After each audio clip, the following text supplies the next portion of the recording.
4 minutes after the whistle, Cristiano Ronaldo walks toward the touchline, finds a camera, and looks straight into it. "I'm back," he says. "I'm back."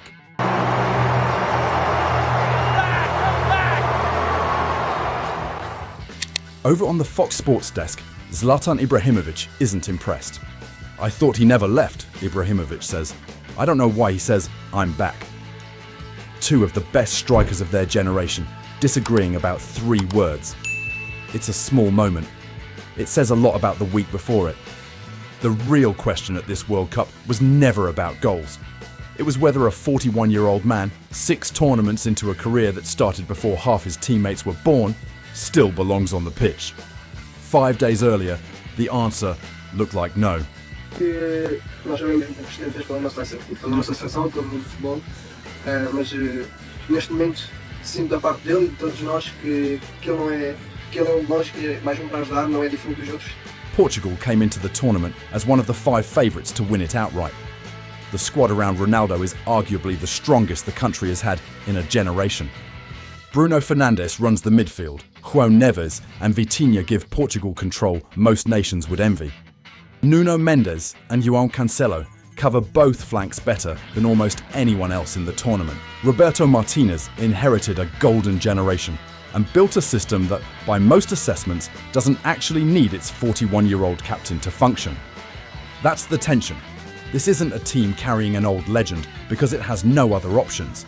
It's a team that could plausibly win the World Cup with or without him, which means every decision to keep starting him is a choice, not a default.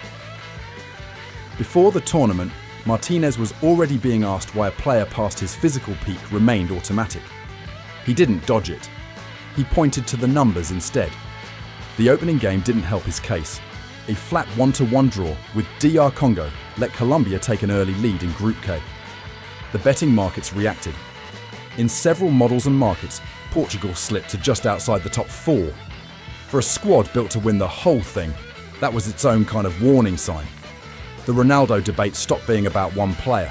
It became a question about the whole project. Ronaldo has spent more than 2 decades being underestimated right before he proves people wrong. By now it's a pattern. He made his Portugal debut in 2003, a year before his first major tournament. The caps have piled up ever since, more than 230 of them, the most of any men's international player in history. Every one of those caps is a chance to be written off and a chance to answer back. In 2006, a 21-year-old Ronaldo scored his first World Cup goal, a penalty against Iran, and helped an unproven Portugal side reach the semi-finals in Germany. Critics called him a luxury player, flashy, selfish, more interested in stepping over the ball than doing the work. He spent the next 12 years dismantling that label one trophy at a time. Yo pienso que por ser rico, por ser guapo, por ser un gran jugador, las personas tienen envidia de mí. No tiene otra explicación. He carried that into South Africa in 2010, already a Ballon d'Or and Champions League winner, only to go out in the round of 16. 4 years later in Brazil, nursing a knee injury, he managed 1 goal in a final group game that was never likely to save Portugal's tournament. Portugal failed to escape the group, the only time in his career that's happened. No redemption arc, no late goal, just an early flight home. 2018 in Russia told a different story. A hat-trick against Spain in the opener, another goal against Morocco. 4 goals total before Uruguay knocked Portugal out in the round of 16. He was 33, playing like a man with something to prove, because in his world there was always something to prove. 4 years later in Qatar, it turned darker. Portugal were favourites again. For the first time in his international career, Ronaldo was benched for a knockout match, replaced by Gonçalo Ramos, who scored a hat-trick against Switzerland without him. Morocco eliminated Portugal in the quarter-finals. Ronaldo walked off in tears. His World Cup, maybe his international career, looked finished. It wasn't. He kept scoring for Al Nassr in Saudi Arabia. He kept scoring for Portugal in qualifying. He kept showing up to press conferences and answering some version of the same question. How much longer can this go on? He has one answer he gives more than any other. when I cry, it's not because I cry because I felt that if I don't score that penalty and if Portugal will be eliminated, world will collapse on me. Not because of that, Rio, no. It's people they don't know me. 23 years of that cycle. Doubt, then numbers. You'd think the doubt would run out eventually. It hasn't. At 41, it arrives faster than ever, because every quiet performance now comes with its own built-in explanation. He's simply too old. That explanation looked right for 90 minutes against DR Congo. Ronaldo touched the ball 25 times. 3 shots, none of them close. Portugal, expected to win comfortably, settled for a draw, and Ronaldo had done almost nothing to earn his place. By full time, the conversation wasn't about the team. It was about him. Whether keeping him in the side was holding back one of the most talented squads at the tournament. He heard all of it. It was a very tough week, a difficult week, he said afterward. Public opinion was very harsh on us, on all the players, but especially on me and the coach. Martínez never wavered in public. Asked why he kept Ronaldo on for the full 90 against a team Portugal were meant to dominate, his answer was almost flat. It makes no sense to take your best goalscorer off the pitch in a game you need goals to win. It was a defence built entirely on past performance, in a sport where past performance stops mattering the moment a player can't produce it anymore. For 6 days, that was the entire case against Cristiano Ronaldo. Not a bad number. The absence of one. We're having the Ronaldo discussion already, 1 week into the competition. He just doesn't give you a whole lot. If he's not scoring goals, if he's not creating or he's not getting opportunities because he's not creating opportunities for himself or for anybody else, then the team is playing so that they can find an opportunity for him. Until Tuesday, the scoring race at this World Cup belonged to other men. Messi had already broken the all-time World Cup scoring record. Mbappe and Haaland were trading braces of their own. Ronaldo, at 41, wasn't part of that conversation. Not from lack of trying, just lack of touches. 6 minutes into the Uzbekistan game, João Cancelo's cross found him at the near post. Ronaldo lost his marker with a small, unhurried movement. A half step, a change of angle, nothing that would make a highlight reel on its own, and finished first time. 1 goal. International number 144. His 230th appearance for Portugal.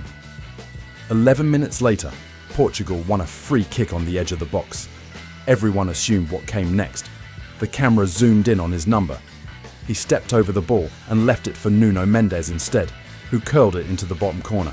A small detail. It said something. A player with nothing left to prove on a free kick would rather just win the game. His second goal came in the 39th minute. A through ball from Bruno Fernandes finished low into the corner with the same foot that broke Spain's heart in Russia 8 years earlier, 3-0. The match was effectively over.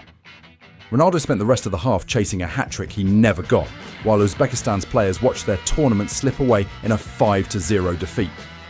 The result also did something on the table. It put Portugal back on top of Group K, at least for now, with 1 match left to settle the group outright. The numbers behind the brace go further than the scoreline. Ronaldo became the first player, man or woman, to score in 6 different World Cups, 2006 through 2026. No gaps. He passed Eusébio to become Portugal's all-time leading scorer at the tournament, and he and Messi became the first outfield players to actually appear in 6 World Cups. The distinction matters to Ronaldo specifically. Messi failed to score at the 2010 tournament. Ronaldo's scoring streak has no holes in it. At half-time, the broadcast cut to the ITV panel, already moving past the goals and into what they meant for the tournament so far. Roy Keane, Ronaldo's old teammate at Manchester United, put it as plainly as anyone had all week. Messi had just become the leading scorer in World Cup history. Now Ronaldo was the first man to score at 6 different tournaments. It is amazing, Keane said, pairing the 2 records together as if they belonged in the same sentence, which for one strange week in June, they did. Then Keane turned to the criticism Ronaldo had spent the previous 6 days absorbing. "Why would you ever doubt him?" he said. He said it twice, in case the first time hadn't landed. His explanation wasn't sentimental, good delivery, A striker who'd hung around the right spaces long enough, a clean finish, and the kind of confidence that builds on itself once it gets going. Of course it will be. Of course it will. They'll be hurting into the other strikers that started off. But that's what makes them great, because we've been saying for years, Messi and Ronaldo have pushed each other. And that's what you need. We've had it in football teams, the other team challenges. And Ronaldo, no, obviously he's been doubted because of his age, etc. He'll produce, I'm sure of it today. Coming from a former teammate who'd watched this exact pattern play out from the inside for 6 years at Old Trafford, the read carried less awe than recognition. It wasn't a unanimous one. The same panel had spent the build-up to the tournament arguing over whether Ronaldo's place in the side was even justified at 41, and 2 goals against a team Portugal were expected to beat comfortably didn't end that argument outright. What changed wasn't the debate itself. It was the weight sitting on one side of it now. 20 years of exactly this pattern, doubt followed by an answer, playing out again on a studio monitor in front of men who used to share a locker room with him. The reaction wasn't confined to television studios. Footage out of Lisbon showed bars and squares erupting at both goals. Not the muted relief of a team grinding out a result, but the kind of celebration usually reserved for finals. By the next morning, outlets across Europe and the US were calling it the tournament's most talked about scene. Not because of the scoreline, but because of 3 words and the look on his face when he said them. 2 of the most decorated forwards of the last 2 decades had spent the day disagreeing about whether he even needed to say it. The cameras kept rolling either way. None of that answers the bigger question. At 41, in what's widely assumed to be his last World Cup, every good performance now sits next to a string of forgettable ones. He isn't chasing this trophy for the love of chasing it. After a European Championship in 2016, 5 Champions League titles between Manchester United and Real Madrid, and the record for international goals, the World Cup is the one line still missing. Qatar was supposed to be the last real shot. It ended in tears in the tunnel. This might actually be the last one there is. That's why 3 words mattered. "I'm back" wasn't really for Uzbekistan. It was for the headlines calling him finished, for the debate about whether Martínez should bench his own captain, for every comparison to a faster version of himself that doesn't exist anymore. Asked why he said it, his answer was simple. It's so people don't forget. In the mixed zone afterward, he kept returning to the same point.